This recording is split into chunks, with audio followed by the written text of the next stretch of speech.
Just a quick hint on an Audi. This is a 2009 Q7 Quattro. Fuel pump on this one is actually on the passenger side. When you get your fuel pump, normally they will have some cracking in the fuel filter area right here. The dealer's fix for that is just a nasty piece of gummy rubber over the top of that. Ours was supposed to come, this is like a fuel heater line. It was supposed to be capped off, or at least the one originally was capped off.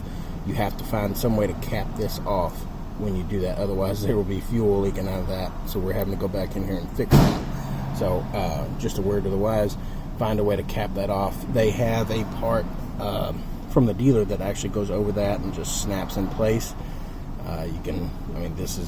There's no pressure here, so this should be just fine for doing that, as long as it's down and not going to be of any consequence, no noise or anything like that.